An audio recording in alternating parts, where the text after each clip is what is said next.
barnaamijkeena dhiirigelin maanta waxaan kusoo qaadaynaa mawduuca si xun u fikirka amba wax afka qalaad lagu yidhaahdo negative thinking.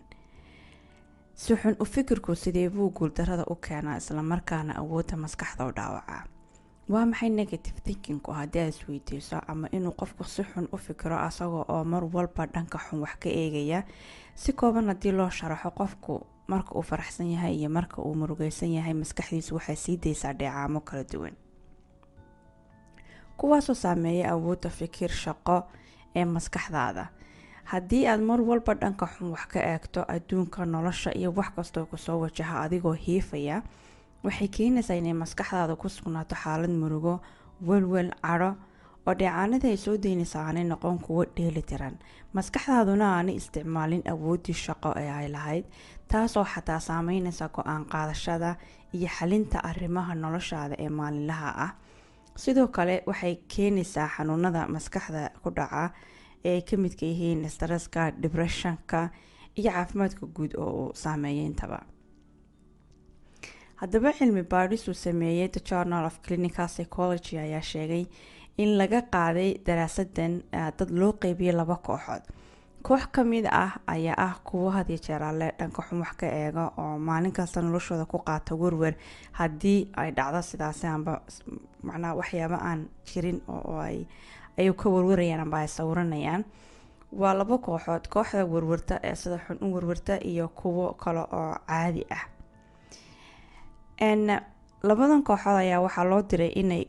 inay kala guraan alaab 2 nooc loo kala gurayay. haddaba marka shaqada mid kale lagu sii daro ama warbixin la siiyo dheeraad ah sidee shaqada u qaban lahaayeen iyagoo shaqadii wada, kuwa werwara ama qaabka istaba joogga ah ee xun u fikira way ku adkaatay hawshii loo diray,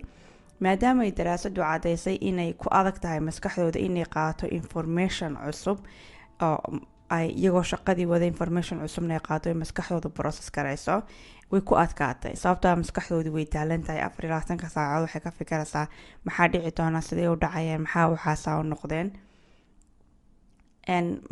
kuwa halka dadkii kale ee caadiga ah, kooxdii kale sida caadiga ah u fikiraysay, iyagu ay kolba warbixinta la siiya ay ahayd mid hawsha uba fududeynaysa oo ay u qaadanayeen sidii shaqada loo qabanayay maadaama loo sheegayo, halka kooxda kalena ay ku adkaatay. dhibaatada ugu weyn uu keeno negative thinkingka amba si xun u fikirku waxa weeyaan inay macnaha in qofka uu ka dhigo mid guul dareysta had iyo jeer xataa haddii guushu u dhowdahay. tusaale kale haddii aan soo qaadano, shaqa ayaad raasatay, shaqadii markaa raasatay waa CV-gaagii baad dirtay, waa lagu ogolaaday, waa lagu yeedhay, waxaa lagu yidhi waxaad kusoo baxday 2 qof u dambeeyeen, bas 3 qof u dambeeyeen interview baa la rabaa in laga qaado. 2 qaab unbay maskaxdaada u fikiraysaa. qaabka caadiga oo ah inaad ku faraxdo oo tiraahdo shaqadii way ii dhowdahay, waa anigaa helay, iyo inaad tiraahdo qofka macnaha negative-ka u fikira had iyo jeer alle xataa marka uu guulaysto wuxuu ka dhexelayaa wuxuu naftiisa ku ciqaabo oo uu yidhaahdo hebel iyo hebel baa ila dalbaday, hebel iyo hebel baa shaqadaygaga haboon, mar baan helayaa, shaqadaas waa shaqo caynkaas, waa shaqo heer sare ah, suudkii aan interview ku geyn lahaa ma haysto, amba toobkii shalmadii u qalmayay interview ku geyn lahaa ma haysto, oo uu naftiisa iyo maskaxdiisa uu daaliyo kadibna maalinta ay halkii uu usii diyaar garoobi lahaa uu kolba wixii uu haysta amba dhar amba aqoon amba information uu akhriyo amba wixii looga baahnaa uu intuu sii diyaariyo uu tegi lahaa, ay gaadho waqtigii interviewga asagoo maskaxdiisa ciqaabay oo wax kasta oo khaldami kara ka warwaray. kadib markuu meeshii tegaya asagii oo already isku sii diyaariyay sidii uu guul dareysan lahaa, amba sawirta 20 qaab oo uu guul dareysanayo, maskaxdiisii ay daalan tahay, asagii og su-aal kasta wuxuu kaga jawaabi doono oo khaati taagan. naftaaday ka muuqanaysaa, qaabkaad u fadhiday ka muuqanaysaa, qaabkaad u jawaabaysa ka muuqanaysaa. waxa laga yaabaa qofku interview ka qaaday inuu hiifo, inuu samir yeelan waayo, uu su-aalihii oo dhan kaga jawaabo. taasi waxay dhigaysaa goob guul daro, macnaha wixii uu awoodi lahaa inuu ku guulaysto oo ku jawaabo oo macna maadaama mutaystay inuu interview yimaado asagu qaabkaas kuma arko wax kasta khaldami kara ayuu ka arkaya ayuu ka fikiraya laakiin guushiisa iyo qaabka uu guuleystay iyo already inuu meeshii yimiday ma arkayo taas waxay keenaysaa inuu wixii uu qaban kari lahaa uu qaban waayo oo jawaab xun ba helo ayadoo calafku meesheeda yahay laakiin asagu guuldaro isku diyaariyo taasoo keeni karta in shaqada la siiyo qof ka aqoon yar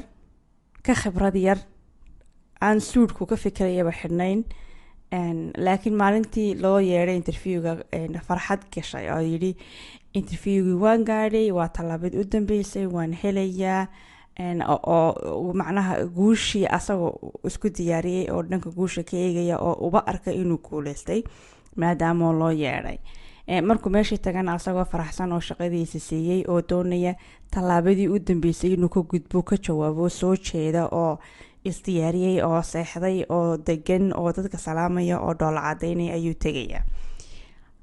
taas waxay dhigaysaa qofkii goob guul macnaha sabab kasta uu ku guuleysan kar lahaa isaga awoodiisa uu sameeyey